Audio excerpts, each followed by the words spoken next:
Like to be wild. Now open.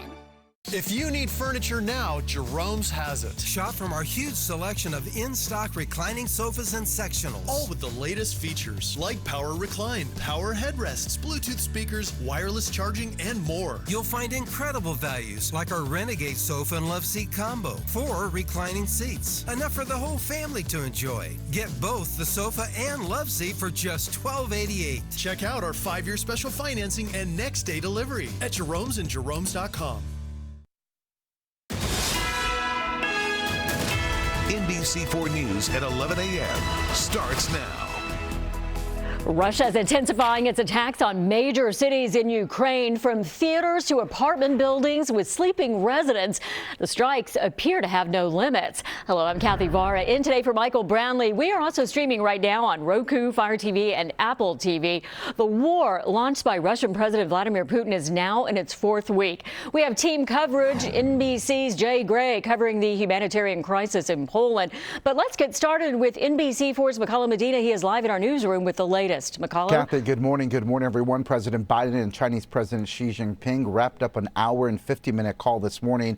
We're still waiting on a readout from the White House, but according to Chinese media, Xi told Biden, quote, conflict and confrontation are not in the interests of anyone, and that China and the U.S. have a responsibility to work for peace. He also said that the Ukraine crisis is something we don't want to see. This as we see more of the destruction from Russia's air assault on Ukraine. New video into our newsroom this morning showing the devastation of a residential building in the capital of Kyiv. One person has been confirmed dead there. A school and playground was also hit by shelling. And over in the western city of Lviv, we're seeing more shelling there. You can see the black smoke coming from near the city's airport. Apparently an aircraft repair facility was damaged in that attack. The Russians launching 6 missiles, we're told, from the Black Sea, 2 of which were shot down, according to the mayor of Lviv.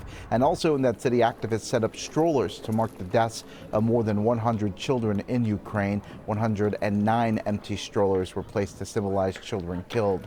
And in the south, in the city of Mariupol, 130 people have been found alive after a theater was destroyed there.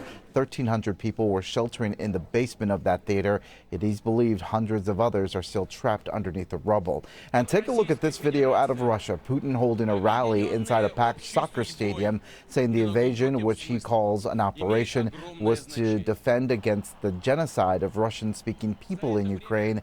There was never any genocide by the Ukrainians. The UN now confirming upwards of 800 people have been killed since the Russian invasion started. 2 confirmed U.S. citizens. The latest one was from Idaho. His name is Jim Hill. He died waiting in a bread line for food in the northern part of the country. In the newsroom, I'm McCullough Medina, NBC4 News.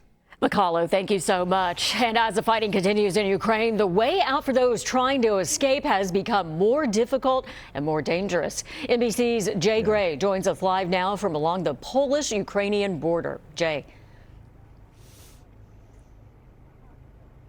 Hey, Kathy, we're at the Medyka border crossing, the busiest between the two countries. It's nightfall and families are still streaming into Ukraine trying to escape that violence. You see the buses that have gathered here to help take those families to train stations, other bus stations from the border area.